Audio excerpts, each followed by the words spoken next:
Yo, yo, yo. What is up, people? Hold on. I'm live now, man. My sister calling me.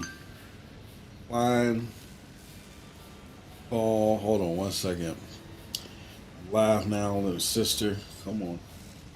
Yeah, I'm sorry, y'all. Give me a cowboy, aka Anthony.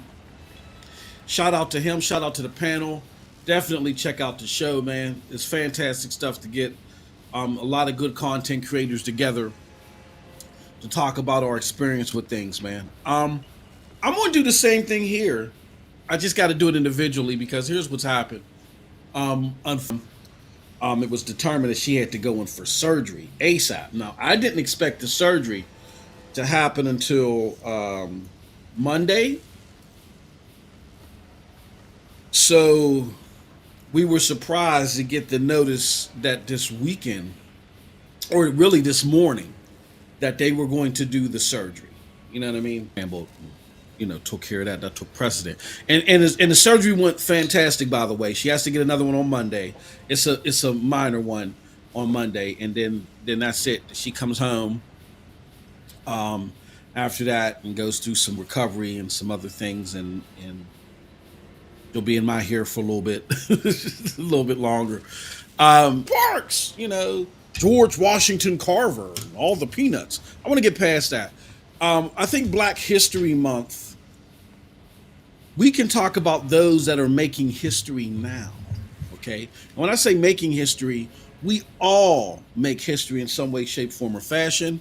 It doesn't necessarily have to be something that's in the World Guinness Book of I've recorded as of late because my LGC1 on Cry Little Girl. Oh, we got names now. We got jokes. Cry Little Girl. Because my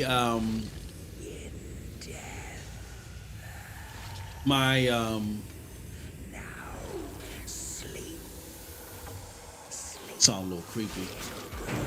Because the LGC1 wasn't working for me, and I'm like, this is a hell of a screen, and I use it as a monitor.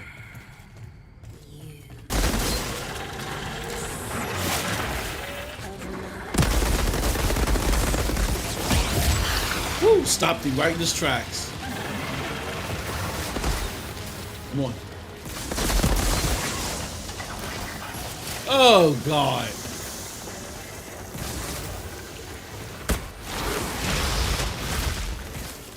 But yeah.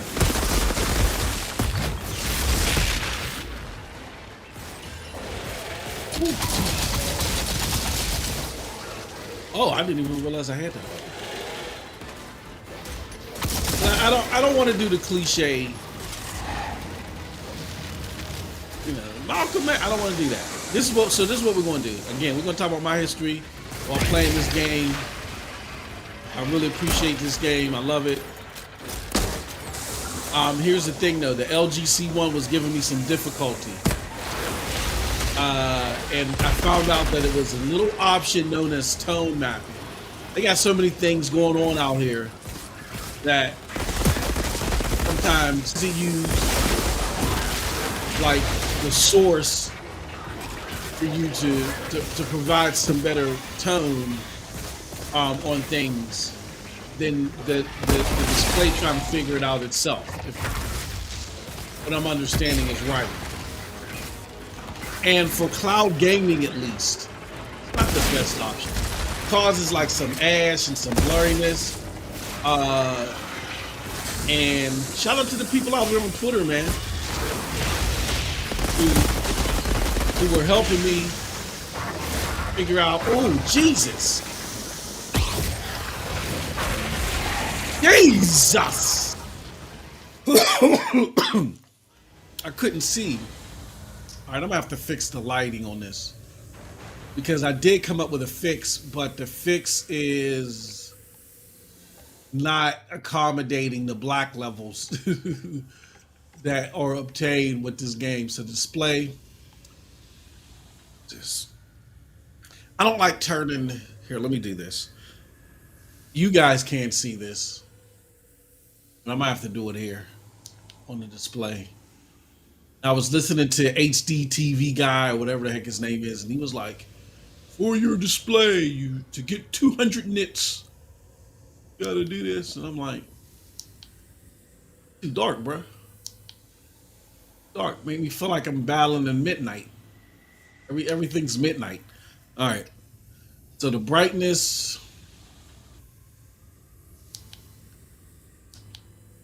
Come on. Screen brightness.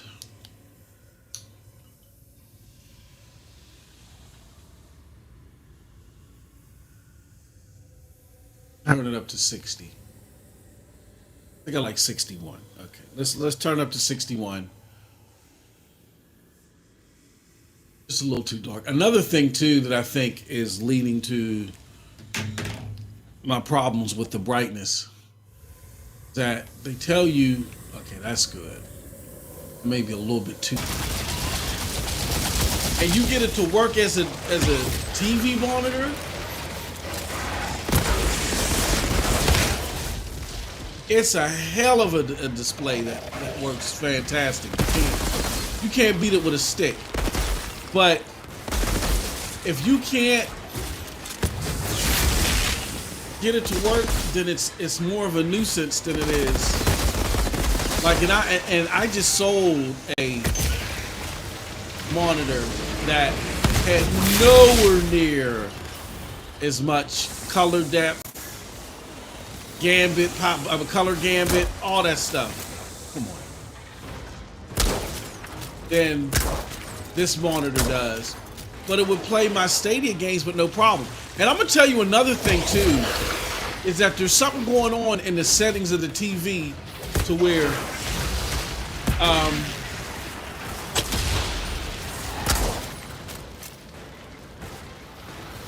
it kind of oversaturates your VRAM as well if you're playing a PC game.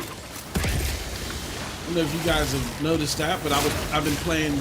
Come on! I've been playing games like Far Cry 6 and have noticed that. Jesus. Oh God. I've noticed that my VRAM was a lot more used than it should have been.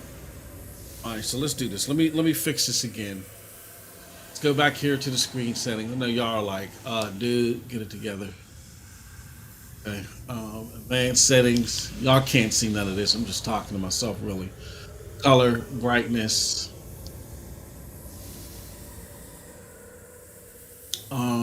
Adjust contrast, screen brightness. I think that's a little too bright. We're gonna do full 57. Another thing that is a problem for me too is let's see, color, white balance. Come on, white balance. Color temperature is warm 20. See, I don't know if I like that. They say warm 50 is the way to go. And I did have it at warm 20. That was my fault. So maybe I did that and I shouldn't have. All right, let's play this game. I don't like that. That's too dark. Let's go back. Let me just do not, and I mean do not, let's do warm 10. Do not put on HDR tone mapping. It'll make things look so I like brightness. I like brightness, sharpness, and I like color. Ah, you roaches! All right. Anyway, back to the situation at hand with the TV. So we got the TV fixed. Now that the TV's fixed, another thing that I did to compensate the problem with the TV was the Stadia app. I play via the web browser. I love playing via the web browser because It grants me so much versatility that I don't get elsewhere. So when I was playing via the web browser, I noticed that playing via the Chrome browser, the fidelity was even worse, was significantly worse this time. Than playing, at least on my end, some latency problems. So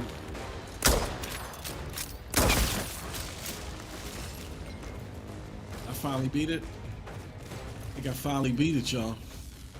It's known to have some latency problems on my end, so I really don't like using it. But I said, for the sake of the stream, so everybody can at least hear me semi-enjoy it instead of like, I can't see you, that looks horrible. Because y'all don't deserve that. I said, I'll deal with a little bit of latency that I'm running into for the sake of giving you guys, or doing the best job I can give you an enjoyable stream. That being said, I babbled on for a long time. Let's listen to this and then we'll get into my experiences as a Black creator. My thoughts on the whole process. Did I ask you to wrench me from darkness? To make my soul a puppet? Like you were my god? You experimented on me. Like a rodent. And now, you'd shove me back into darkness? No! It is you who shall be known by darkness. And all who claim falsely to be gods! Oh, horrible. Who did he do that to? It's horrible that he did it. Tahiti, I found the Who did he do it to? He's dead. Stabbed with a rebar, then burned all to hell. Where the other? Oh, is that the guy? Okay. Surgeons get to him? No. One of his Oh, no, test that's the subjects, guy. Subject 6. Seems like he survived the alchemist's experiments. And he wasn't too happy about it. My God. Come on back, Outrider. We'll turn this down. Y'all can't see this. Okay, so my experience as a Black creator. And what my thoughts are as being a Black creator. I don't, like I said, I'm not going to do the cliche stuff. I'm not going to do the Rosa Parks set. I'm not going to do none of that. I'm going to share my experience as a Black creator, but at the same time, speak to fellow Black creators because I kind of noticed some things that in creating content that are similar to some of the stuff that I've had to deal with in the corporate world. But the only difference was in the corporate world, there was a lot more mentoring. There was a lot more support. And unfortunately, I don't see that so much here on the content creation side. Like, it's crabs in a barrel mentality here. And it's not everybody. Don't get me wrong. Like right now, I'm working with a group of fantastic people, people affiliated with PNTS Network that are helping out, regular contributors, people that are creating content, and friends of the network. You know what I mean? The people that I work with. Right now I couldn't be happier. I really loved the experience, but it was, you know what I mean? But for my content creators that are getting into a field, or they're getting into this and they're surrounded by people that may not be that may be different from them.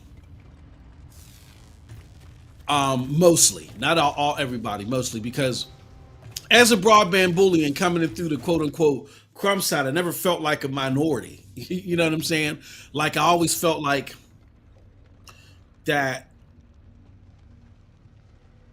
there were, you know, I never felt like that. You know what I'm saying? We couldn't be understood. We wouldn't be understood. You know what I mean? Um, that it would, or I had to deal with culture shocks and stuff like that. Um, Never did. So that was a completely different experience. I mean, there's still some lessons learned from there. You know what I mean? Because again, the crumb side is more or less like an area where things are heavily scrutinized. It don't matter if you're black, white, green, orange, you're a potato. You know what I'm saying? Is Mark level 19. Armor, previous reward, next reward. Shots inflict bleed on enemies. Anomaly power bonus. Feed the flames, increase health drain efficient. Ooh. Oh, I like this so bad, but I'm gonna have to go with this. Want to compare? Okay. Ooh. See, I like that, but it can't replace this. You feel me? It can't replace that.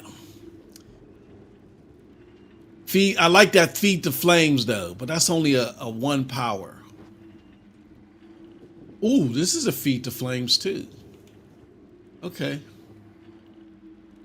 Overheat. All right. Okay. Oh man. Compare secondary. Oh, look at that. Oh man, 7 shots and devour killing shots would generate 150. Oh man. Oh. Oh, this is it's so hot. Firepower. It don't tell you rate of fire though. It's so hard to say goodbye. That's 219 higher. Oh, wait, we're not replacing a purple. We can't replace a gold, baby. So we got, we're gonna replace a blue. I think this is our smartest option. Here we go. This All is right. unexpectedly positive movement. An actual direction for the signal. I've never been this close before.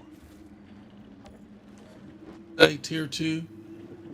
Accolade complete philanthropist tier 2. Do I get something else?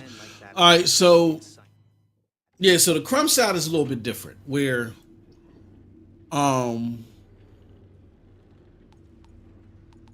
I don't feel like I feel like I can fit in anywhere. The anomaly provides us with far more questions than answers. Those questions can easily Young black child raised in the ghetto. Trust me. Was raised in the projects.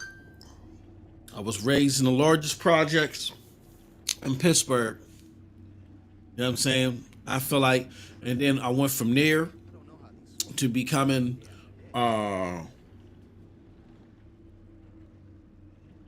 department because departmental ain't a word, but a department VP, not a VP like a top line, not a CEO line, VP like right under, not a VP like how Phil Harrison is VP / GM of Stadia. No, not one of those type of VPs, but I was a VP of our business sector, managing managers.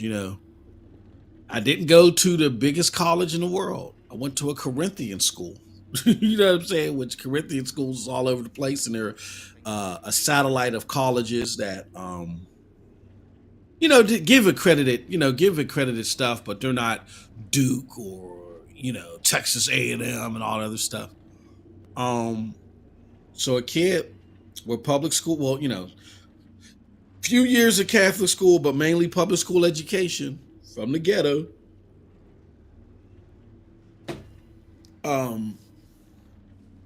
Didn't go to the top tier of school.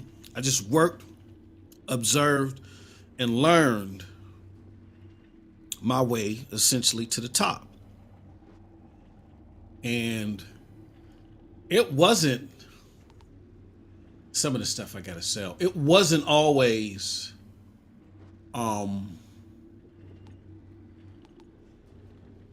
the easiest battle. Sorted by rarity. How do I mark? I want to mark stuff though. Like it wasn't all. It wasn't. You get told often, in my line of work, because you'll hear it from people. If they only pulled themselves up from their bootstraps, right? Pull themselves, and this is not everybody. Don't get me wrong. I'm not saying that all people that are not of color acted like that. I'm going to tell you that the most critical people opposite of my mentor to my development were not people of color, unfortunately. And I'm going to break that down why. And this is why you always got to keep your head on the swivel, and you can't go too far this way and want to acclimate so much that you forget where you come from, but you can't go too far the other way and become militant and surround yourself and just say, you know what, I'm only surrounding myself, or I'm only interacting with, rather, people that look like me, because they got to think like you too. If you're a forward thinker and you want to make progress and you want to do good and you want to help out others, even if your focus is other, helping, which is nothing wrong with, because you're helping people that may be disenfranchised like you, or may have come from a disenfranchised background like you.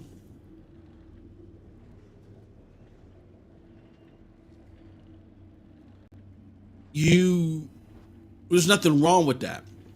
But in order for you to make progress, in order for you to move forward, you got to surround yourself with forward-thinking people. Can't always go with the aesthetic, because if you go with just the aesthetic, sometimes the aesthetic will hold you back because they ain't got no aspirations either.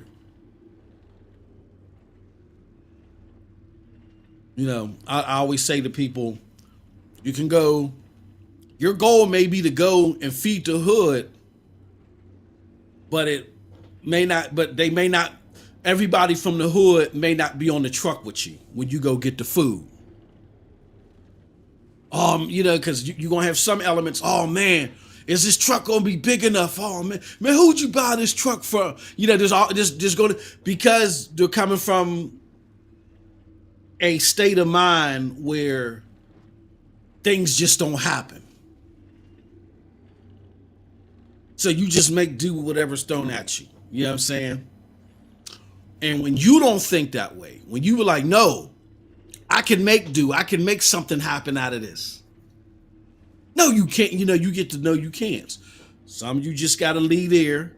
You go take the truck, you go get the food, and you bring it back to the hood. You know what I'm saying? And that's where I've noticed my journey has been. So it's been a very intricate balance of never forgetting where I came from, always helping, and always being,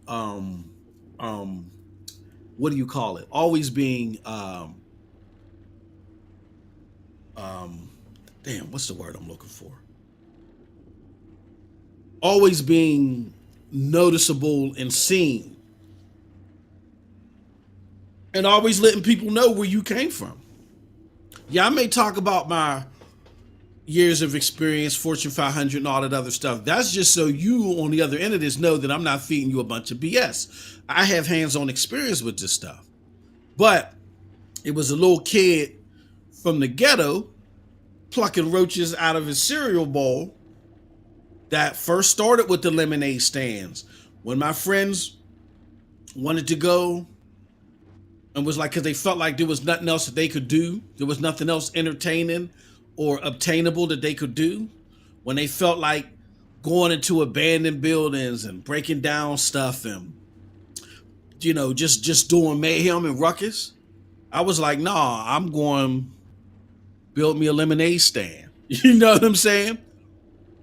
And then at first I would get called, oh man, you lame, why are you sitting there doing this, man? You ain't gonna get nothing from that.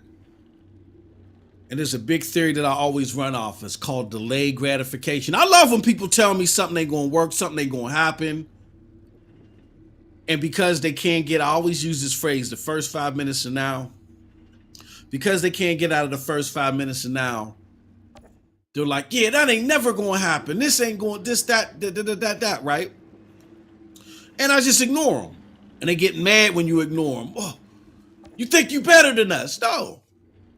It's because you have a defeated state of mind doesn't mean that I got a defeated state of mind. I know where I come from. I know the cards that we dealt, and I know that, I know the wrongs that has happened or whatever. That's still not stopping me. You know what I'm saying? I got confidence out of the swagoo. I got confidence out of this world. Not because I feel like I'm better than anybody, but I just know that it can be done. I done seen somebody else do it. I got 2 arms, 2 legs like them. The fact that I know it can be done, I'm going to keep grinding. I'm going to get it done too. It's as simple as that's it. That's it. All this other exterior, nuance thinking, well, what about this? Nope.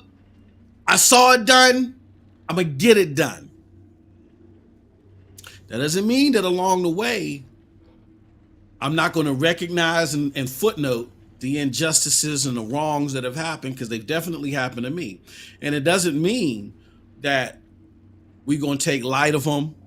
And when we get to where we head to, that we ain't going, if we haven't addressed them fully already, because we just didn't have the ability to, that we're not going to address them then.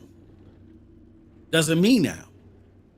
It just means don't stop. Don't stop. Don't let other people's despair get you down. Put your mind to it. You put your mind, if you see somebody else do something, you put your mind to it, you can do it too. Or can you do it as fast as them? Can you do it as great as them? Maybe not. Maybe you can. Maybe you can do it better.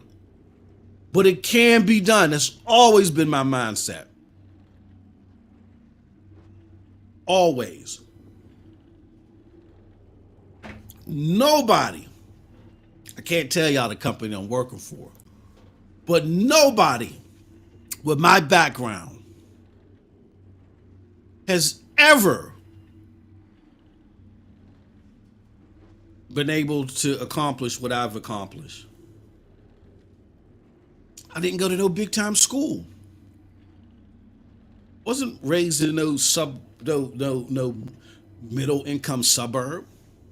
We was dope po, ripping the food stamp out of the food stamp book po.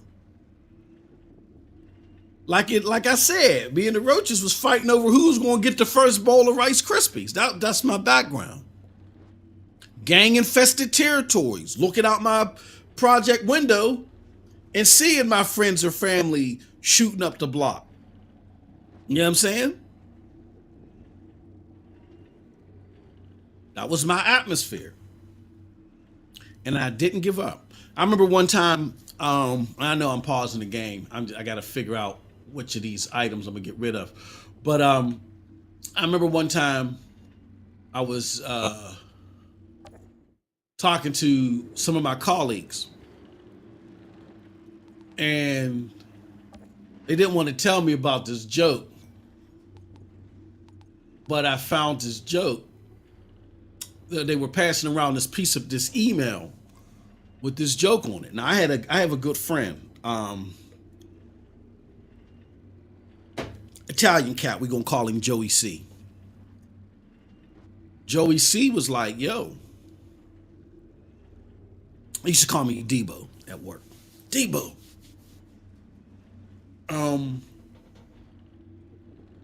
They called me Debo because of me, Joey C, and this other cat. We won't call him Jess. We used to go to the gym, just get pumped. And I was the biggest one out of them all, so they just called they just called me Debo. It's like, yo, Debo. Check this out, man. And my bro, Joey C, is Italian, but it was like he grew up in the hood with me. That's what me and him clicked. Me and him went to college together, and me and him been the best of friends since then, right? So Joey C was like, yo, check this out. He showed me the email. It was right when 9/11 happened. And the email was like, they found bin Laden. He was hiding out in the this is where I come from, the Hill District. He was hiding out in the Hill District with his co-conspirators. Been lazy, been smoking, been unemployed. You know what I'm saying? Been unemployed, but right. He's like, yo, they've been passing this email around at work, man, laughing and joking and all this other stuff. And this is foul, man. I don't like this. We should do something about it. My boy Joey C was worked up, right? It's Italian dude. He could have just left it alone, chuckled at it, left it alone. He brought it to me. I was like, Joe, don't worry about it. He's like, what? I was like, show me where did this email come from? He showed me the group of people that was passing around, right? So he was going over there laughing about it. I come over. And I had to fold a piece of paper in my hand, and they looked pale when they saw it. It's like, oh, we're in trouble. And I was like, oh man, this is crazy. I said, I saw this joke. This is crazy. So when they saw that I wasn't angry about it, they were like, oh yeah, we were just joking, Debo. I thought, here's the crazy part about it. Because they never knew this about me. They worked with me. I think by that time it was almost 10 years. No, I'm lying. They had worked with me about maybe 5 years. Never knew this. By then I was managing managers and stuff like that. This was like a year after 9/11. So it's about 5 years. I showed them the email. And I said, here's the crazy thing about it. I'm from the Hill District. It was like, what? I said, yeah, I'm from the Hill District. You serious? Oh, we were just joking. I said, no, there's nothing to be mad about, because I want y'all to understand this. And I pointed to several of them. I said, you went to Duke. You went to Penn State. You went to Texas A&M. You went to here. And here, this lowly kid from the ghetto that ain't go to no major school is stepping up faster than y'all. So I said, y'all got the major terrorists, and y'all with hanging out with y'all been slacking. And I just walked away. You could hear a pin drop. So Joey C came back. He said, bro. He was like, man, you better than me. You handled that like a cool cucumber. What's going on? I said, sometimes there's certain battles that you gotta sidestep, so ultimately you can win the war. And winning the war for me was working, regardless of what color you were, working with you and trying to help you if you wanted to be helped. But what that included was when I saw people of color being marginalized, like during interviews and stuff like that, that's where I stepped in. When I had power, and I said, well, hold on, no. We interviewed candidate A, who may have been a person of color. And we interviewed candidate B, who may have not been a person of color. And I said, okay, candidate A had everything going for them. They went to a top tier school. This person went to Maryland, never been terminated from a job. You know what I'm saying? Relocated because his family's from here. This, that, and the other. Like, everything was spotless. You're telling me we're not hiring candidate A, but we're going to hire candidate B, who told us he just got fired from his job for being late. doesn't have the experience that we're looking for, and smelled like he just climbed out of the Buddha sack, meaning he smelled like a whole thing of marijuana. I said, this is what we're doing, and this is a real life. I'm not making this up. This was a real life scenario. My colleagues told me they had no comeback for it, because normally if I wasn't there, candidate B would have got hired. They were trying to stress to me, how you know what marijuana smells like, right? That's the best they could focus on. I said, I can take a test right now. That's besides the point. Get out of the weeds. You really expect me to sign off on, oh, come on, man. Give the kid a break. He just needs a break. Talking about employee B or candidate B. I said, how do you know candidate A don't need a break? This ain't what it's about. It's about getting the qualified person, and stop using this thing of I can relate to you is the reason why I'm hired. I want somebody that's going to do the job, and I'm going by your character, and that's ultimately what we want to do. And a lot of us have been marginalized because people don't go by your character. They go by what they can relate to. I've seen it for 25 years. So my message to everybody that's listening, whether you are a person of color, whether you're not, I hate the menu options in this game because they don't make sense. Whether you're a person of color, okay. How do I?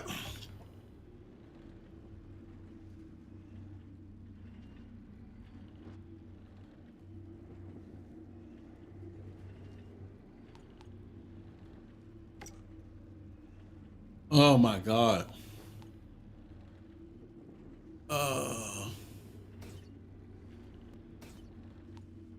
Why? Oh, okay. That's what I pressed.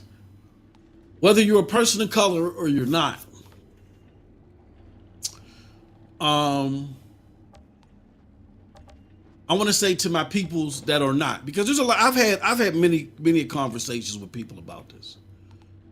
Some of them I feel like they weren't being genuine about it. Some of them I feel like they were being genuine about it because of the whole culture shock thing. Like they don't deal with African Americans or whoever or people of color on a regular basis. So the issues of marginalizing people of color never come up because they don't deal with them. You know what I'm saying?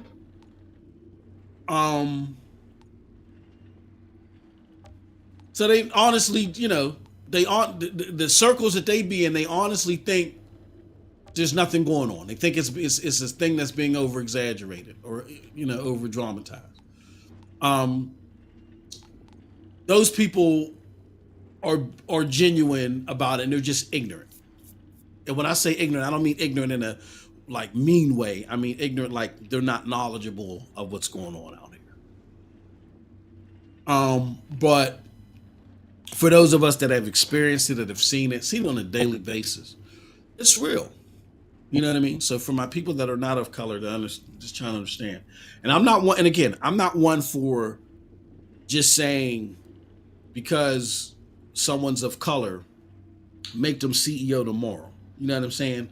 Because, with great responsibility, you need great character. What I'm saying is that it's been too long that great people with great character of color have been overlooked. And often what we see is we see a system to where they want to implement affirmative action, but what they do is they just grab, here, they throw them into positions. They don't train them. They don't mentor them for success like how they would any other normal candidate. It's like we fill the quota. So when they fail after they don't get the support, which this whole theme is about, when they don't get the support that they're supposed to get and they fail, it's like, well, see, we tried, right? So understand that type of stuff is going on. Whether you've seen it or not, I've seen it for 25 plus years. And we're hoping that we all can work together to get that type of marginal activity to stop. For my people that are of color, sometimes, I mean, you may want to wait. I mean, you can't, no. You may want to wait for the rest of the world to say, "Oh, it is happening." You have to make moves now, and you got to make smart moves, not just loud moves, but smart moves. Like, for instance, if I would have came through the door and said, "Yo, this is MM2K from the projects, Hill District. See this email they did on Bin Laden or Bin this and Bin that. I want all these people fired immediately." You know what I'm saying? If I'd have came to the door like that, I would have lost a long-term war. Because, again, to me, it's all about support. I'm trying to help anybody of good character and those that I've seen marginalized get their just due. I can't do that from the outside. So you got to pick and choose your battles. And when you get to the right position where you can make a difference like I was, you can then sit in those meetings and be like, "Nah, like I can't sign off on this. This is ridiculous." And you have to explain this to me in totality on why what you're about to do is okay. Like, if I had to explain this to somebody, why we just did this, make this make sense to me. You know what I mean? That's the position you want to be in to ultimately help people. It's not always being the loudest. It's about being the most effective. And that's what I've always strived to be. So I try to support those that may not be familiar with what's going on and educate them. For those that want to be educated, because we know everybody don't want to be educated. They may act oblivious, but they know what's going on. But there's a lot of people that, again, this is just out of their social network, and they honestly are just isolated based upon their experience, and they don't know. There's an opportunity to educate people that are willing to be educated. Also, to my fellow African Americans, content creators, or if you feel like you've been marginalized no matter what you do, I think a big thing is we got to support each other, right? That doesn't mean don't be critical of each other. You know what I'm saying? Where it's, being critical is needed. I'm not saying that. But too often, like, just because me and you don't agree on everything, because we have a difference of opinion, or I don't want to do things exactly how you want to do it, or vice versa, that automatically starts tension with each other, and we're looking to point fingers and say, "Oh well, you're this and you're that." It's not. That's the crab in the barrel mentality. Let me give you an example. And I can use work as an example because I have a lot of experience. When I first started in my position, I was moving up the ranks fast. A lot of it was because when I first started in this area, everybody was giving accounts. And these people have been here they've been there for years. Some of them were my age, but again, like, they went to top ranking schools. You know what I'm saying? Where'd you go? Even locally. Well, Duquesne. Duquesne's a great school. No, I got it. Locally. Point Park. Insurgents have taken the quarry. I went to a lowly Corinthian school, right? There's no way through unless we talk to Corey, so, the Grand Marshal up in Trench. When I was not known for being generous to strangers. I was in the area. I told that charming young lady out there that there were only 2 people of color in the area. Me and this other female. We're gonna call her. But it turns out she's Corrigan's associate. We're gonna call her Miss B. Intro if we help her drive up a package. Miss B What kind was of there package? longer than I am. And what places like that tend to do Life is over. is Sweetheart. they tend to You. already make you feel like, they try to make you feel like the token person of color. We like you. We're going to use you to extrapolate the mantra that, oh, I love people of color because I'm nice to you. But there can only be one. It's like Highlander. You know what I'm saying? There can only be one. It's not a group. There's just not one. And there only happened to be one in the area that I migrated to. So when I came in the area, Any reason Miss to B, use that so much? You can see all right, well, I need help with da-da-da-da-da. Where's my account rep? And the account rep would be at lunch. And look, these people here, they took advantage of the situation. They often didn't come back from lunch in an hour. We were given an hour lunch. They come back an hour and a half, sometimes 2 hours. Some people would go be getting drinks. There was there was bar, and they go get a drink or whatever. You can smell it on them when they come back. It was just crazy. It was a lot of it was. This was pre 9/11, and when in the industry that I'm in, there was a lot of money floating around and a lot of privilege for the people that worked in this type of industry. Like even I, early on, was making hand over fist. I was, you know what I'm saying, was killing it. So, when they would be gone, and so that the clients would be like, "Well, hold on, they've already been gone for an hour. How long is your lunch?" And I just be like, "Well, I don't have their curriculum and for the day in front of me. They must have, they must have had a meeting immediately. I'm not sure what's going on. Let me talk to the manager. Well, I'll tell you what. Let me do this. How can I help you?" And I wasn't doing it to brown nose them. At the time, I was being trained, and I felt like my training, again, was off track. Again, it goes back to all right, we got a quota to make. Let's throw one more in here to make that quota. You don't get to support the training, you know what I'm saying, and the stuff that you need like a normal person would, because you're just being used to fill a quota. And when you fail, okay, fine, and we'll rinse and repeat.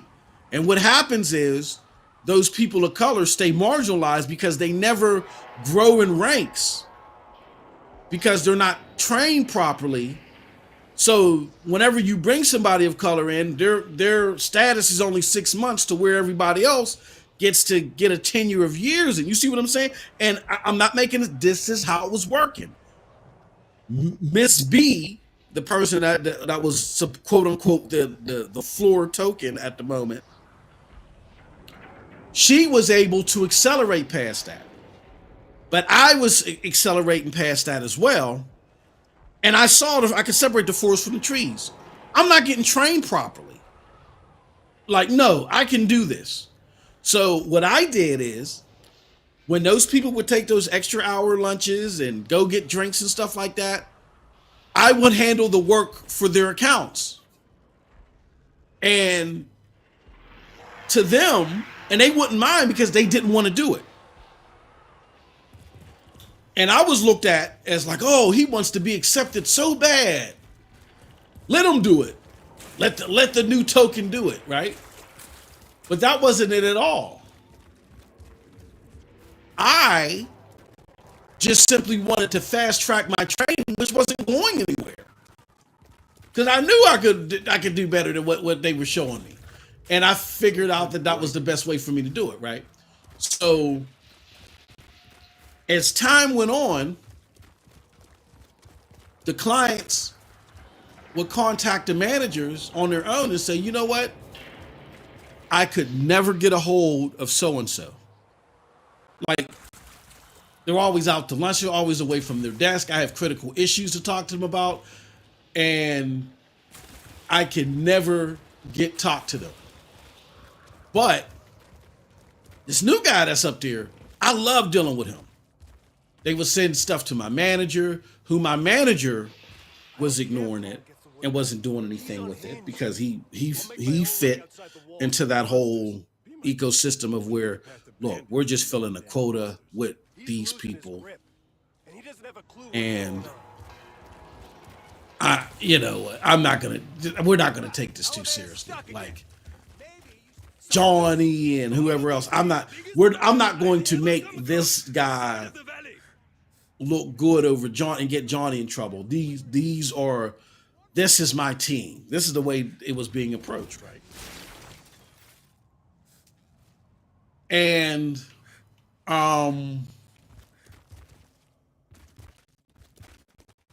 so when I start, so they realized what these people were asking was, they were asking if I can take over their accounts, right? And the answer was no. Like, no, I don't know what they were told, but it was no. So clients, they don't care about whatever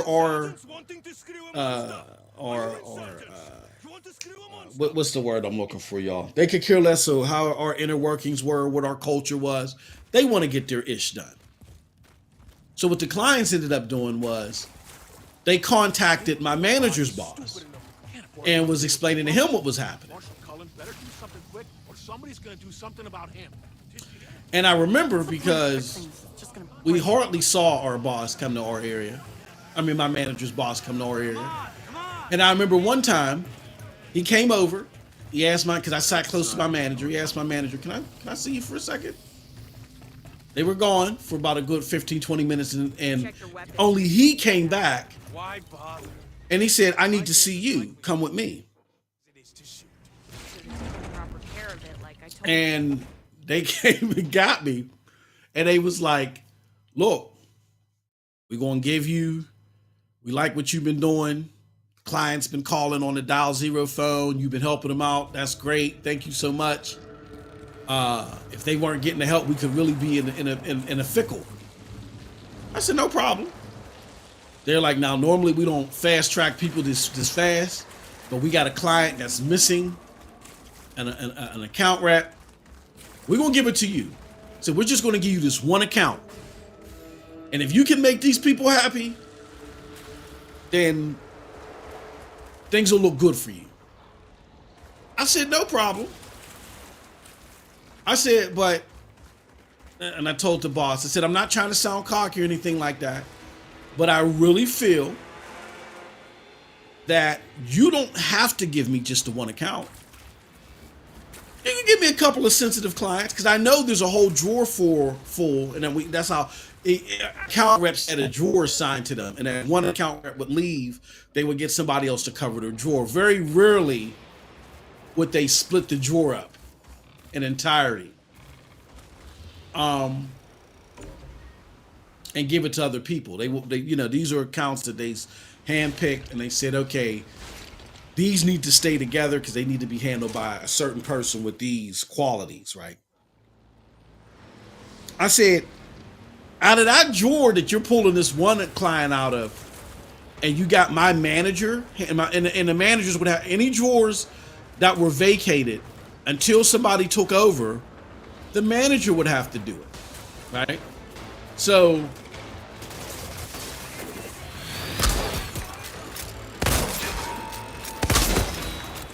whoa.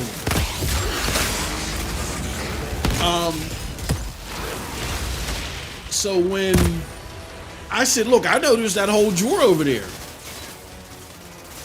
You do not have to just give me the most urgent account out of that drawer. There's like 4 of you. I said, why don't we start off with this? Give me all 4 of those urgent accounts. And then if I can handle these urgent accounts for 3 months, then give me the rest of the damn drawer. And they said, okay. Well, first they were like, nah. And I was like, I can do this. And I said, and what I'll do is I'll work with the manager. He doesn't have to do the accounts, but he can just check on it regularly. And it's like, you sure you want to do this? You're putting yourself under a lot of risk because there ain't no, if you mess these accounts up, we're like, oh, well, you were new. Like, that's going to be, they pretty much told me that's going to be your ass if you mess up. Like, you're gone. And I'm like, hand it here. So they did it. We'll make a long story short. I end up handling not only that client, end up getting the whole drawer, handling it with no problem at all, right? So after that happened,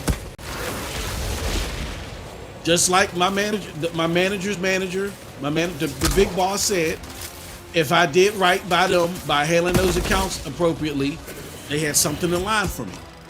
And that's when they gave me my first manager's position. And the rest is history. But the reason why I brought that story up is because all while my rise in the, oh Jesus Christ, all during my rise, during all this is happening, Miss B is getting ignored now because they found out their token. They found their token, and that's how the way they did it. They said, okay, we got our guy. He's gonna become permanent, and Miss B's she's just on her own. She's gonna have to keep up, and she didn't think it was fair because she was getting help. She was getting basic training that everybody was entitled to, or everybody should have been entitled to get, and that's what everybody else got. And now that stopped. Now she was on her own, and she wasn't getting trained on the stuff that she should have been getting trained on. Now, people may hear that and they may say, well, that's Mrs. B's problem. You're making an excuse for her. Hold yourself up, fry your bootstraps, MM2K. Because if you were able to take a drawer and handle it on your own, she should have been able to do the same thing. And that's where, again, without knowing how things work in our area, that's the wrong idea to get from this. The clients that she worked on, because of her time in doing what she was doing, were far more complicated than the ones that I had. Even though they were sensitive, they were picky, but her clients were becoming more and more complex because as she was going up the ranks, you know, she was able to do things as well too, but then they just left her alone. So one time, now this is how this is how areas like that can marginalize people, and this is where we, as people of color, that support mechanism is important.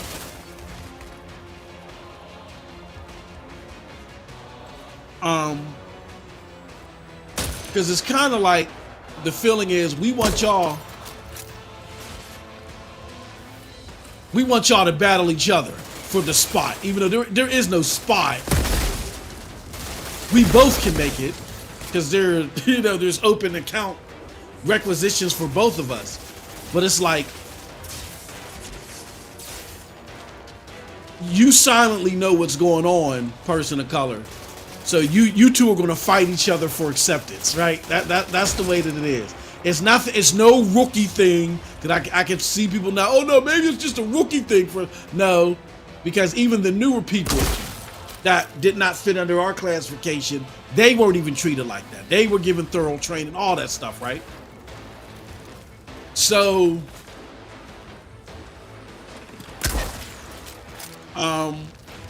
one day, I was doing a process. So really, I won't say that I handled those accounts with no problem, because I did have a problem this one particular day. So one day, I'm handling a process, and I had to do the process like a lot, because I had this mass project that I had to finish, and the process required verification. Like what I had to do is I would get a request from the client. The client would say, you know, you need to do XYZ, and you only have this amount of time, ABC amount of time to get it done and get it verified before it's too late. And if you don't get this done in time, you know, we're going to be in trouble with our partners, which means you'll be in trouble with us, right? So there was a lot of pressure. I was like, wow, okay, I gotta get this done quick. So I went to the, I said, okay, I need to go to somebody who I know will do this and get it done right and verify it right for me, because I can't have somebody taking forever to verify this right. So I would go to different people and I would be like, you know, can you verify this? And they're like, nah, I'm busy, which they were. Because it was a lot of work they didn't want to do it. Now, Miss B, on the other hand, I didn't go to her first. She would have been more than competent enough to do it for me, but I didn't go to her because, one, I knew her workload was a lot. Two, there was just tension between me and her. Not because of me, but because, again, she was falling into that trap of, I gotta be the, you know, I gotta be the token, and they're trying to steal the thunder from me. I wasn't playing that game with them. You know, I just was doing my work. So there was a lot of tension. I knew I couldn't go to her to get it done. And when I couldn't go to her to get it done, damn it! When I couldn't go to her to get it done, I went to other people. And the other people were like, no, we can't do it, we can't do it. You know, they didn't want to do it. So I went to her to get it done. And she agreed. She said, okay, I'll do it. You know, gave me this look and was like, okay, I'll do it. So I go to lunch. And when I go to lunch, come back, and she's standing by our boss, and she's like, there he goes. I'm like, what's up? And she's laughing, and they're like, when you get, you know, it was a 4-step process. It was, I had, you know, there was the first 3 steps were on my side, and then the 4th step was for her to verify it, right? And she can't verify it and close out the transaction unless, oh God! Hold on 1 second, y'all.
Sorry about that. Got a phone call from my wife. So I come back from lunch and she's sitting there with my boss and she's like, they're laughing and I'm like, well, what's going on? What's the problem?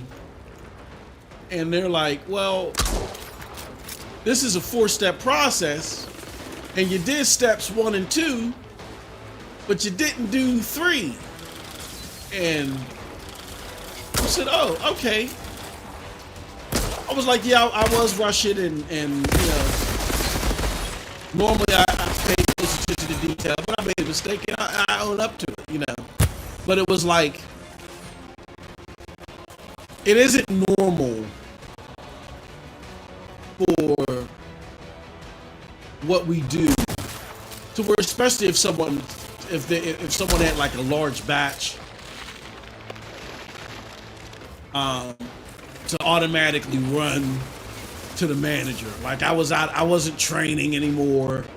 It wasn't a common error, and it wasn't, you know, like sometimes our managers would say, hey, look, you know, we're getting reports that this account rep is messing up this process over and over again, so keep me abreast and all that other stuff. And then you would know that. You would know that if you were in a situation like that. That's more of a corrective action situation, or just raising awareness situation on something that normally, because the process is fail-proof. If I don't do steps 1 through 3, she can't do 4. You know what I mean? So it wasn't like she's bringing this up because I could have got her in a fix, you know. So,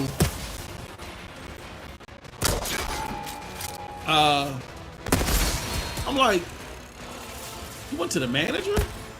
You know what I'm saying? And not only did you go to the manager when it isn't common practice, y'all were sitting there and laughing, you know what I'm saying? And the things that she was saying, like even though she was being sarcastic and joking, it was like, you know, you're stupid. I'm like, really? This is what we do? Like, come on, you know what I mean? So I took it upon myself. I waited about a couple of weeks. Lo and behold, I took it upon myself to wait until I get to a good point with my entire drawer of accounts. And I handled everything so well long term that the big boss came to me and said, look, we're going to make you manager out of XYZ area. And he said, look, I'm going to tell you this. It's not going to be, he said, if you accept it, great, fantastic. I really want you for this position. He said, if you don't accept it, I understand, because you're going to get a lot of backlash. We have people that have been here for years that have been looking for promotions, raises. He said they just haven't performed at the level that you've performed at. So, you know, this is the stuff where the tough people are made out. You know, this is what makes you. You're gonna have to handle a lot of your former colleagues being upset and really doing you a number. He said, but if you don't accept it, it's like, I won't blame you. I get it. I said, no problem. I said, I got it. Again, little did he know he was talking to a kid from the projects who grew up fighting the roaches again for the bowl of cereal. You know what I'm saying? Every morning. I always turn lemons into lemonade. There is no stopping my book. As long as I know something if I know something is achievable and attainable, it's getting done. It's getting done. If I know something's achievable, attainable, and there's long-term systemic growth or success from pursuing it, it's getting done. Period.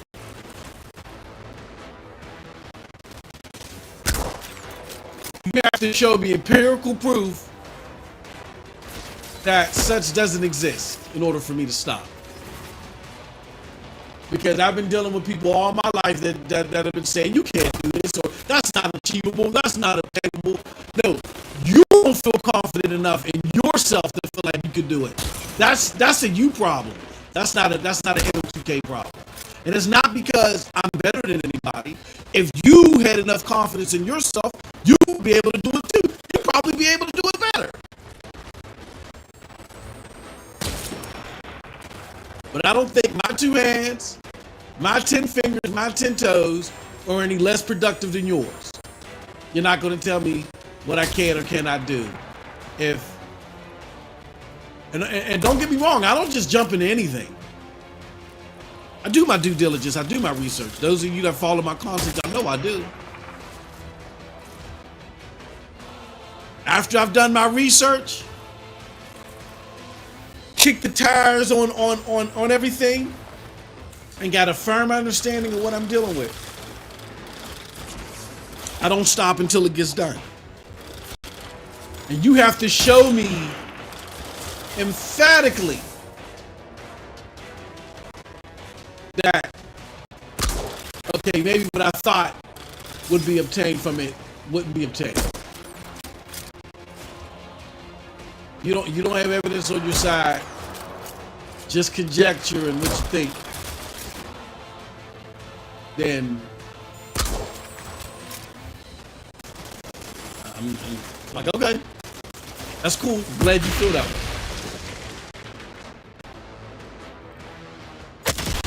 People call it stubborn, I call it persistence. I've been told time and time again, and that's where my theme of just follow the facts and know what you don't know, all that just comes from everyday life. The fact that, again, people feel uncomfortable with themselves. You're going to deal with a lot of people that feel uncomfortable with themselves, and they're going to tell you certain things can't be done. You got to be comfortable enough with who you are. And know what you can do. There are things that are impossible. I don't want to say impossible. There are some things that may not be as obtainable for you because of your situation, that may be more obtainable for others. But what I'm saying, when I say that, when I see other people doing stuff, I mean, if I see other people that are in similar situations that can do what I'm looking to do,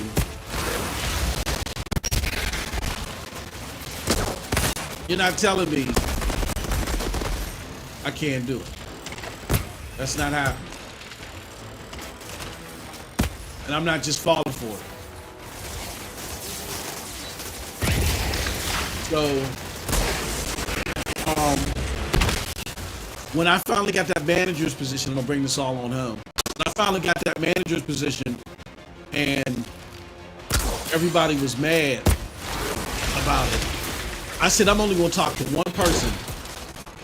Who do you think that one person was? Mrs. B. Now, mind you, before I decided to talk to her, Mrs. B, what was the most salty? Oh my God. No, there's one downstairs. Oh, I thought you would use that one. Okay. Mrs. B was the saltiest. Gave me the meanest looks, everything. I'll probably sit there thinking, you talking about you could do anything, you can't beat this damn point. She was the saltiest, that had the snarkiest replies, all that stuff. I took her out to lunch. I said, Mrs. B, this is why I took you out to lunch. I said, this entire time, I've noticed something. And I said, I want to see if you notice it. It was like, what? I said, you know me and you have been played against each other. And she was like, yeah, oh, I know how they do and all this other stuff. I said, well, why would you play the game? She's like, what do you mean? I said, Mrs. B, I'm not your enemy. If anything, if they ask me about you, you know what I'm saying? I'm doing nothing but giving them accolades. Because now I do have some umph under what I say because of my new position. I'm not gonna. It's gonna hold more weight. I'm gonna help pull you up, and I know you're more than capable. You know what I'm saying?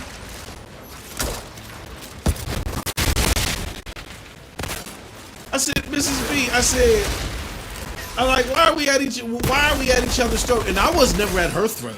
Like, I just ignored her. I said, why are we at each other's throat? Well, I was here for 2 years and they offered it to you. I said, did you really want the position? Well, no, it was just the fact that they gave it to you. I would have told them no. I said, so I took advantage of an opportunity that you wouldn't even take advantage of. You're mad at me, but you're not mad at them. Well, I'm mad at them. I said, but you going to talk crazy to me, but you ain't going to. I said, you see how that support mechanism don't work? I said, look, I'm a young kid from the ghetto. I'm not stepping on nobody's toes.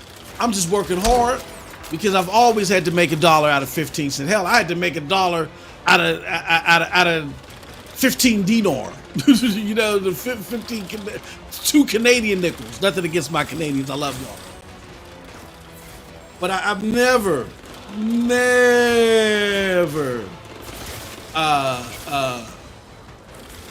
stepped on anybody's toes while doing it. And if anything, if I can get up over the gate, I'm gonna pull you up with me. Where was our support? I said you can see what they were doing to us, marginalizing us, not giving me the training at first, and not giving you the training because they wanted to focus on me. That's when we were supposed to work together and support each other. Because, you know, we're going through this together. And she said, you know what, you're right. She's like, and then after that lunch, we found out we had more in common. And we became, and believe it or not, me and her became the best of friends during our tenure in that area. The best of friends. Like, literally. Is one of the most cherished friendships I had while in that area. Period. Really, one of the most cherished friendships I have, to this day. All the message was like, let's support each other. You know, we're going through something similar here. It ain't necessarily right. Let's support each other. And that's my message to my fellow content creators. I know I went like 9 hours long in saying it, but my fellow content creators of color, I'm not saying we got to defend everybody. There's some that they ain't out to do no good. But there are way more than not that are out to looking to do good, looking to help others as well, looking to help increase the level playing field, that's looking to do right by listener, you know what I'm saying? Just right on an entire level. You know what I mean? And let's not let certain situations make us feel like that we got to act as crabs in the barrel. I'm always willing to help those that are willing to do right. And when I say right, I don't mean me and you ain't got to share the same opinion.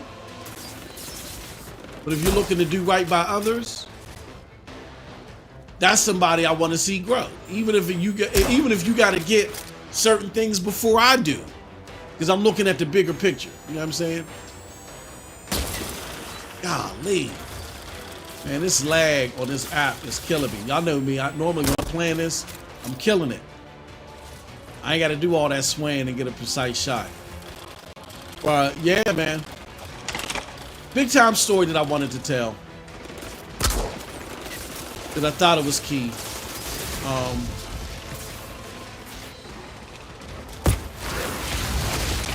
I thought maybe it would help some people.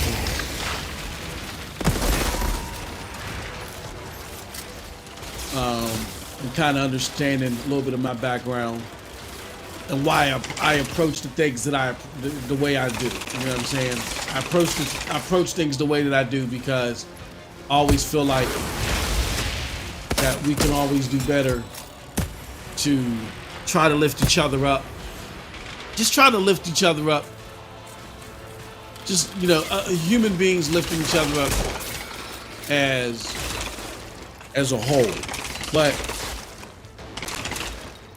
as it relates to Black History Month, and when it's looking at the, you know, the marginalization that a lot of colored people go through, people of color go through. I said colored people.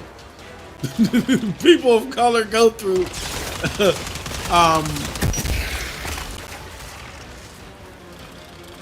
Let's not always be quick to tear each other down because we handle things in different ways.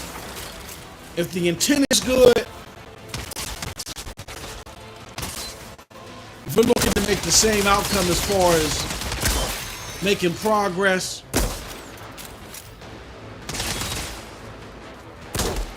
let's help each other out.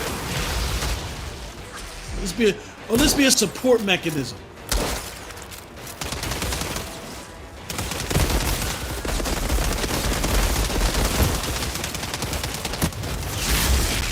Let's be a support mechanism instead of a means to deter. And again, laugh at each other. We don't need to do that. We don't need to do that.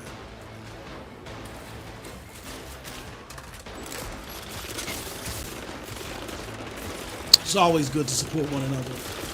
You know, as long as the people that we're supporting are looking to do good, man. And if they're not looking to do good, that doesn't mean you just turn your back on them automatically. I mean, again, I'm not saying, like I said earlier, there are some cases to where if you want to bring the food back to the hood, everybody from the hood can't get on the truck. Some got to wait for you to bring the food back. You know what I'm saying? Because some people you lit on the truck, man, what type of gas you put on this truck? There's so many excuses, so many things they're going to go through instead of having that truck move forward and make progress. You just got to get them when you get back. But for those that are about making progress and doing things right and doing things for a greater cause, let's try to mentor them. Try to talk to them. Some will listen, some won't. The ones that won't listen, again, you'll get back to them when you can, man. Let's see if we can pass this area. I did a lot of talking, but that's what Black History Month means to me. It don't. I'm gonna be honest with you. Don't mean the cliche, because I know my history. As an African American, I know my history. I know what they don't teach you in the schools.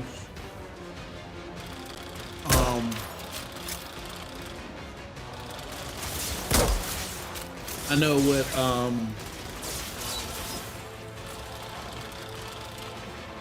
they don't that doesn't get discussed regularly. You know, I get it. I already know it. Black History Month to me is looking at our progress, how we're taking advantage of the sacrifices made in the past and what we're doing today to move forward. I want to let people know, I know, you know, there's things that you're going through that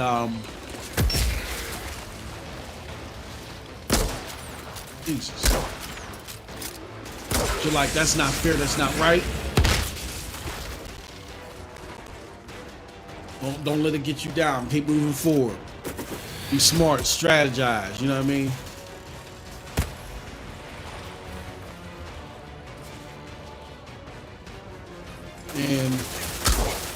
And let's support one another. Because, you know, no matter how tough you are or how, you know, how much you've tried to prepare yourself for a lot of these challenges. There's some things that happen that you ain't prepared for. So let's be supportive to one another to ensure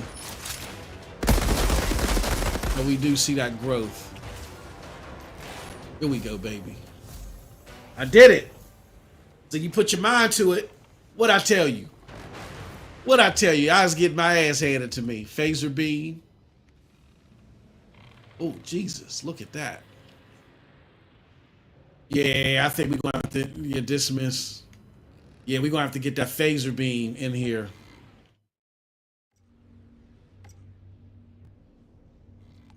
Yeah, we're going to have to replace this. Remove skill. Is that the phaser beam? Yeah, we got to do that phaser beam. Fires the energy. Oh, yeah. See what you do when you put your mind to it. I done seen other people with skills as trash as mine get past this part. So I said I'm going to do it too. But yeah, I mean, that's it. I don't know how long have I gone? Let's take a look at it. Doesn't tell me how long I'm going. Okay. I know I went for a while, but that's it. Those are my thoughts on the importance of Black History Month to me. I know I told a lot of stories and given some of my history that some people may have originally said, well, how does that relate to gaming? Well, again, there's things that happen, whether you're in the corporate world or even here, where there's marginalization that happens. And even though I gave y'all an example of where originally, maybe there wasn't the support that should have been shown. Eventually, by having a conversation, there was that support. And I'm sad to say that oftentimes when we have these conversations in the content creation side, people are dismissive. What are you talking about? This, that, and the other. And it just causes feuds. You know what I mean? So maybe we can examine ourselves, take a look at the things that we're doing, be better support mechanisms, you know what I'm saying, for other people, to try to inspire change, to try to inspire people to feel like, I can do this, you know what I'm saying? There are people that have my back, and not always be so quick to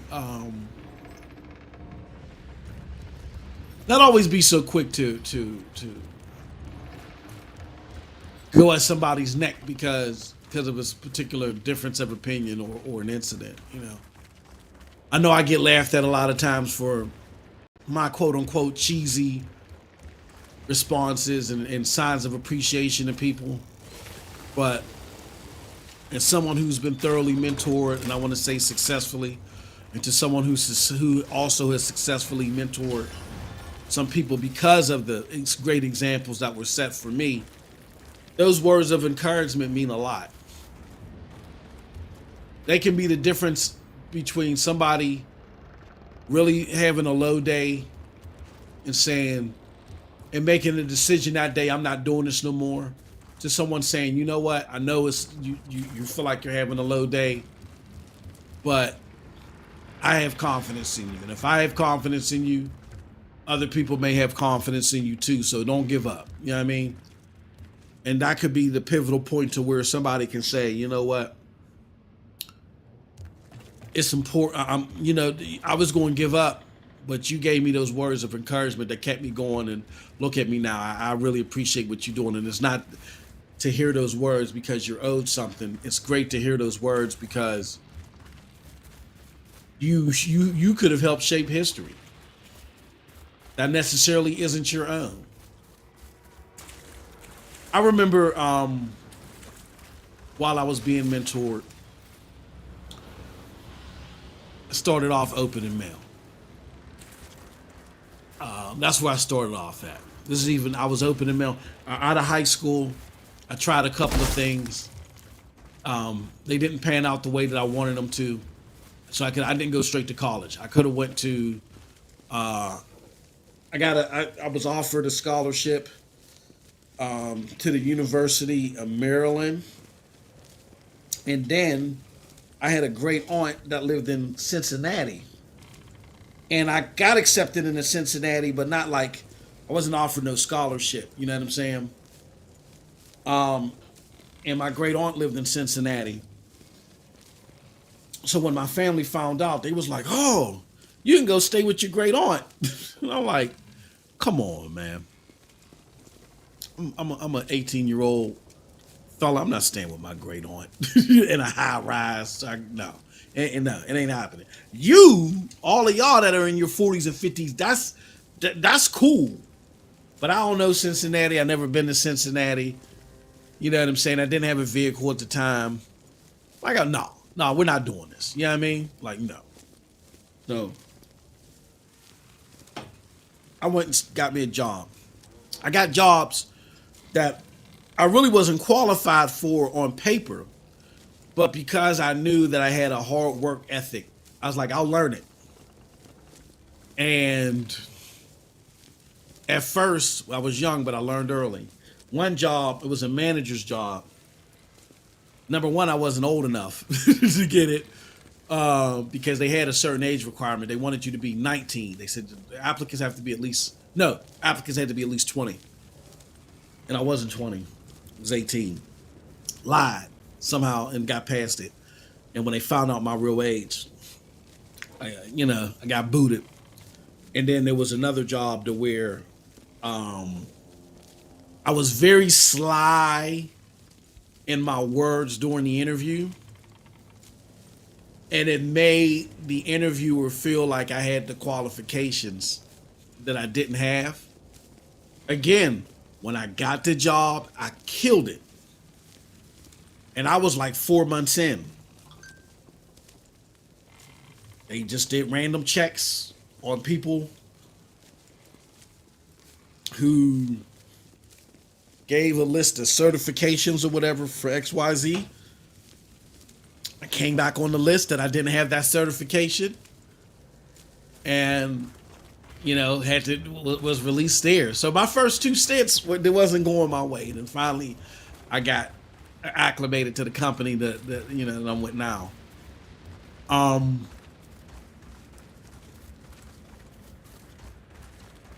knew that when I got acclimated to the company that I'm with now, again, I knew I had a hard work ethic.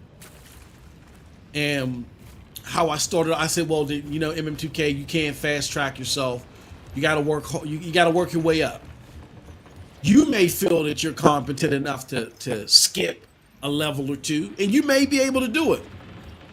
But that's not how the world works. You got to prove yourself first. I said, okay. So I started off opening mail, right? And I always knew that I could do more than that. And I was training early. And what made it crazy was after like 2 months of doing the job, I started training people. And the trainers were happy that I was training people because the trainers were always drunk. Our department was wild. Hold on one second. Our department was wild, man. We had, oh my gosh, man. It was the mail department. So it was entry level. You had a lot of people that were coming in, doing things, crazy things, you know what I'm saying? And the 2 trainers that we had, they were always drunk. So when I go over and they just fall asleep in the office, it was like a little office that was in the middle of the work area.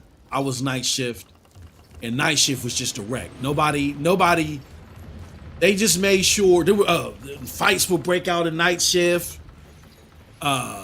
Somebody got stabbed one time. It was just crazy. It was they didn't scrutinize who they hired there.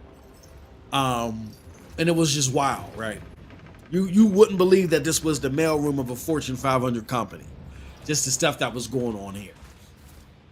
So the trainers would just fall asleep and drunk in the office. Everybody just watch them. They're sleeping, nodding off, whatever. And whenever we would get new people, I would be willing to train. Like, let me show them the ropes. You know what I'm saying? And they said, oh, okay, cool. They appreciated it. Well, when one of the managers left, everybody was like, bro, you gotta go apply for that training job, right? By this time, I'm like a year and a half in, maybe closer to a year and a half. And I didn't get the training job. Then there was a job 2 steps behind, under that, which was, they call it the lead position. With a lead, the trainer was like the trainers were always like the co-supervisors, and the leads were, leads. Like, if you're familiar with how a lead works, they're kind of like when the supervisor or the co-supervisor is there, then the leads are semi in charge. They have limited supervisory abilities.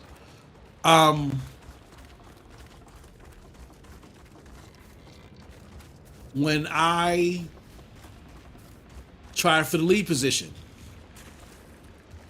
didn't get it, right? There was multiple lead positions because our leads were leaving left and right. They were the ones that had enough sense was like, I gotta get the hell out of here. This place is crazy. So, like, we had a lead leaving like every month, every 2 months. I applied for 3 positions, didn't get it. Finally, I got the expediter position,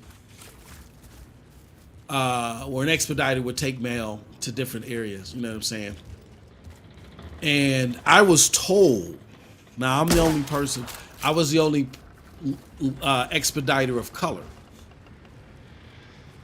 I was told that all the expediters, what they would do is they would sit in the office too, and they would congregate with each other, and and then talk to the supervisors as well too. So, like, I remember the first week I was in the office, and I didn't want to talk and disrupt people, so I said, here, is there some work that I can do in here? And I would just take the work and do it. So one day, there wasn't any work to be done in the office, and I wasn't just sitting quiet and alone while everybody was laughing and joking. I was turning around listening to a couple of the conversations. I didn't say anything at first, you know what I'm saying, because I'm still new in the position. And, everybody's just hanging out in the office. My supervisor came in and said, yeah, you know what? Oh, me specifically, you know what? Why don't you go, look for some work? Maybe you can, do this or do that. He was giving me things to do that were not part of my job description. I'm like, why I got to do that? All the other expediters don't have to do that. He's like, well, I don't like too many expediters. This is his word. I don't like too many expediters in the office. I said, what? I said, okay. So I left. Hold on 1 second. Hold on.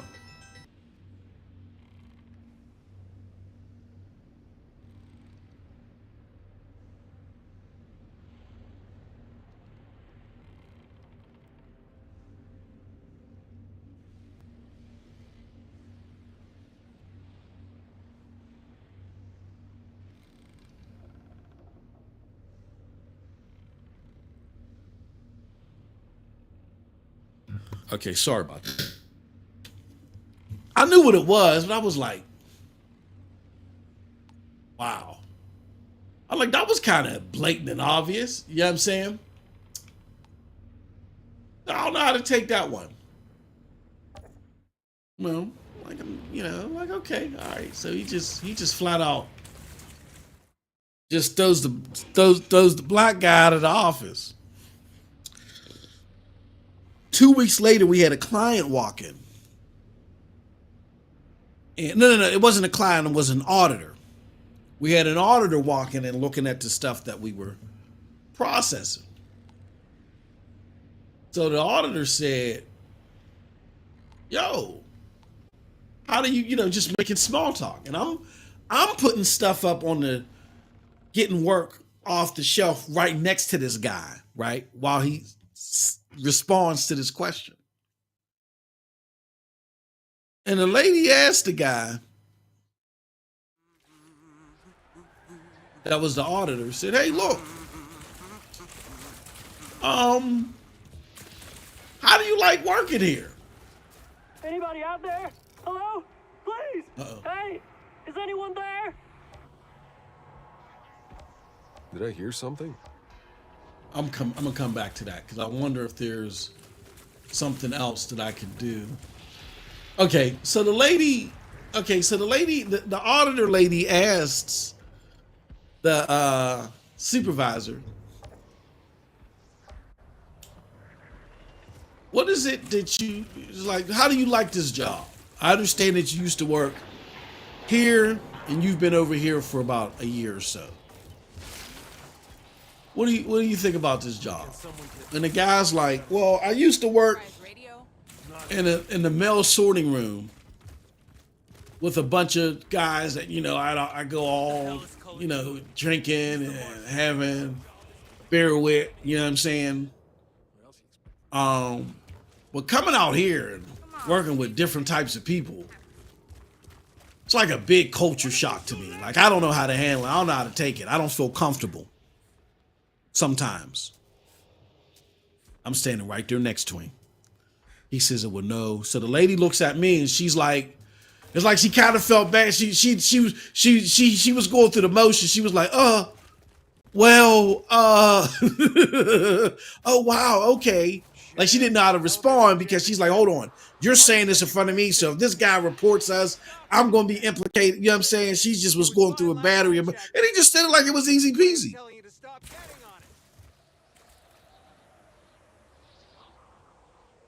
So trust me, I know. They cheated me, same area, cheated me. I was supposed to get a raise. This is the marginalization. Like, you ain't got to say hi to me. You ain't got to like me in the office. That's fine. I don't care. That's fine. I mean, it's messed up, but I'm not going to place my battle on that one. I'm going to place my battle on something bigger. Okay, I won't be in the office. That's fine. I don't need to be here. I can go. You don't want me here. There's people that I can sit with that I'm cool with. You know what I'm saying? I just felt like that. Hey, I belong in this office. I don't want to sit in here with y'all anyway because y'all don't talk to me. I ain't got to talk to y'all. Fine. I'll sit on the floor. I'll cut up with people that I'm cool with on the floor. We'll keep it at that. You want to draw the lines? We'll draw the lines, right? So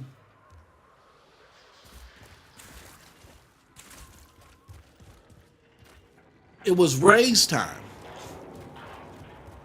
And people were talking about the raises they were getting. You supposed to keep it secret, but people was opening their mouth because they was excited. They got nice little raises, right? Dumb mugs tried to beat me with a cash register, man. They wasn't trying to give me my money. I went and talked to the boss about it. The boss, the head honcho. I said, yo, can you help me understand something? What's wrong? What's wrong? This is looking kind of low, bro. So many words. Oh, well, I can't, Well, we determined this because I said, but I got a good rating. And I said, y'all couldn't help but give me a good rating because everybody's giving you accolades about my performance. So I got this performance. This is a raise you give me. And I was like, I know that people of my same position who started around the same time that I did because y'all were looking for, y'all hired all three of us at the same time. I know what you gave other people because they couldn't help but run their mouth. Oh, well, I can't discuss anybody else's, what's it called with you. Meanwhile, not only was I expediting, but I was still training too because the trainers were drunk. And this big boss guy, not in the area that, where I did most of my tenure, but this is the mail opening area. I said, okay. So I went and talked to another shift manager. And this is crazy because me and the shift manager and his wife, we end up becoming the best of friends. They actually, me and my wife got married. They signed off on us on our marriage certificate. It's funny, and this is years later. It's how funny. He was getting out this, this guy was around my age, but he was shooting up the ladder too. And he was already a manager. He was like the youngest manager up there. Now he wasn't of color, but he grew up with people of color. And you could tell that he was colorblind. You know what I'm saying? Like he based upon your character. You know what I mean? And he was facing different things because of his age. They was always trying to look down on him because of his age. He's like, look, I'm out of the military. It's just that I'm more organized than y'all. If y'all mad at my age, that's on you. You know what I'm saying? So word of what was going on with my area was had on my shift had got back to him. He came to me and was like, yo, bro, here's like, this place is funny. And he said, I'm not going to lie to you. It's borderline racist. I was thinking to myself, borderline. He said, you know how I get down? I don't get down like that, bro. I'm gonna look out for you if you come to my shift. And I'm like, dang, homie, but your shift is twilight. I didn't want to work twilight. Twilight was like 4 to 8, 4 to 11, 4 in the afternoon to 11 o'clock at night. That's when everything is popping during the weekday. You know what I'm saying? So I'm like, or everything is popping even on the weekend. I'm like, bro, I don't want to work 4 to 11. He's like, telling you, I can give you the nighttime differential. I can give you a better raise. And he showed me what he was going to give me. I was like, yo, okay, we're going to do it. I said, screw it, I'm going to do it. I was like, yo, and bro's going to look out for me, man. I'm not going to have to deal with none of this bias, this rate, whatever you want to call racist stuff. I ain't going to have to deal with it because he don't get down like that. Like, and I know from white, black, Asian, whatever, everybody that's on this dude's shift, they all work together. They like one big family unit. They defend themselves against other shifts. And there ain't no marginalization when it comes to this dude. I said, maybe that's right up my alley, even though I don't like the shift. So I went, signed up with the dude and everything. My boss came back to me after finding out what this dude was going to give me and said, you know what? I'm going to give you double. I said, oh, now you want to give me double? I said, no, that's not going to work. We're going to call him Frank. I was like, no, Frank, that's not going to work. All right. I was like, and I broke down everything to him. I said, look, man, I like working with homie. I'll call him Hodge, the guy that wasn't, racist or anything like that. I like working with Hodge because, man, all this little funny duddy stuff that I'm dealing with here. I said, both of your trainers come in drunk and I'm doing their work and I like training people. So that's why I do it. And it keeps me out of that office or having to deal with that office and dealing with the looks and stuff that I'm getting because your people got color problems. You know what I'm saying? Like they don't like dealing with certain shades. I said, Frank, I'm not dealing with this and you don't do nothing about it. He said, all right, I got you. He said, we got an area that I can put you in. That's more diverse. People of color are running it. And he said, it's nuanced. I can see that you're younger, you get a lot of this new technology more than some of these older folks. You might do good over here. And I said, okay, I'll take that. So I had to go back to Hodge and tell him he was hurt. He was mad at me for a couple years too because he really wanted me on the team. He didn't even talk to me for a couple years. And then lo and behold, Me and his wife was working together. The crazy thing about it, his wife was ended up working for me. You know what I'm saying? It's how crazy the world works. His wife ended up working for me. And at the time, I was a cigarette smoker. I'm glad I kicked that habit years ago. We'd all be out on smoke break, just having a good time. We'd go to happy hour. We had a great time together, right? But anyway, so Hodge was like, dang, man. He's like, I don't trust Frank. I don't trust him. I know he did something. I was like, no, Hodge, it's all on me. So he didn't talk to me for a little bit. So I went over to the new area. Was doing fine in the new area. The one day they came to us and they was like, yo, this new technology that we're running off of doesn't work. It isn't as efficient as we hoped it was. We are going to end it. Like, you guys don't have a job as far as 8 weeks from now. I'm like, what? They're like, yeah, you don't have a job. They said, now what you can do is you can go back to the other position because there's openings there. And I'm like, there's no way in hell. I was like, I can't go to Hodge now. Hodge don't want me. Ain't no way in hell I'm going back there.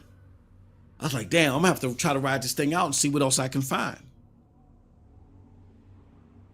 And I got blessed with a situation where by this time I had started college. I finally said, you know what? My problem is that this is an entry-level position. I don't have any post high school education. I got to do something about this. So then that's when I went to school for business, for my bachelor's in business accounting and associates in accounting. I'm sorry. I went for a bachelor's. At that time, I was getting my bachelor's in business management and my associates in accounting. I said, I'm going to take up both. You know what I mean? So went to school, was going to school, was like, yeah, this is the only thing that's going to get me out of here. You know what I mean? And lo and behold, we got told like 3 weeks out before our last day, there's a group that needs people bad. It's like they got all this new technology that they're going to use. And they heard that we were using technology. We didn't even have personal computers. Personal computers weren't frequent in this area, even though this was a white collar area that was in. I was in an entry level blue collar area. That entry level blue collar area, we had more experience with computers because of the nuanced technology that we were working with. This was like 97, 98, maybe 99. I'm a young buck when all this is going down. And they needed people to computers because they were swapping out doing the work on the terminals and going to these computers. And that's why they came to us. You know what I'm saying? Because we worked on computers. And I remember asking, I was like, sounds like a great opportunity. They're like, you got any questions? Like, this sounds like a great opportunity. I'd love to do this. I said, but what are your business hours? Do you accommodate people going to school? It was like, going to school? What are you going to school for? And I'm like, I'm going to school for bachelor's in business accounting and associates. And I'm going bachelor's in business management and my associates in accounting. Maybe you should see it as And it was like, for real? I was like, yeah. There's like, okay. It's like, all right, we're going to be back to interview all of y'all next week. They came back next week, interviewed us. All they talked about with me is what I was going to school for, because what I was going to school for was exactly what I needed for that position. And lo and behold, they called me. I remember they called me 2 days before my last day in the old area. They called me and they said, you're hired. They said, the only problem is that you're not going to be starting the week after your last day here.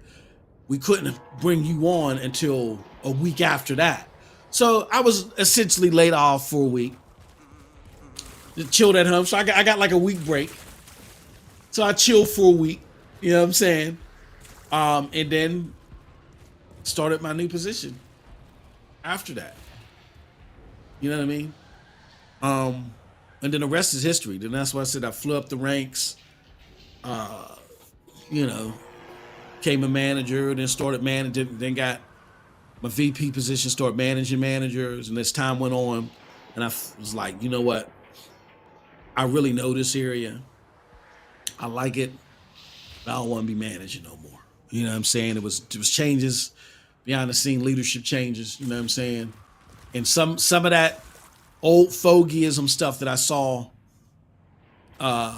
when I was in the male team. It don't matter what you're doing, blue collar, white collar, entry level. It rears its ugly head. When I saw it, I was like, you know what? I don't want to be part of the management. And the way our department does it is, wherever we can't find somebody to do something, they give it to the managers to do. So if there's an opening or if somebody quits and they can't fill the position, they give the work to a manager. And I happen to be doing something in particular that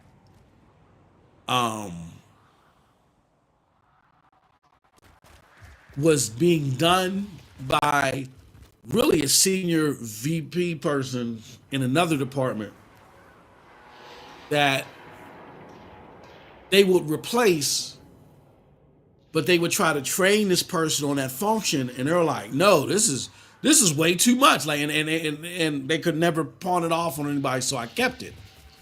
So and this function was a job within itself. So I said, why don't y'all do this? Because it was another area opposite of us that would support what this function is. So I said, the two people that you have that are doing this with me, you can put them elsewhere. You know, this is where you can put them.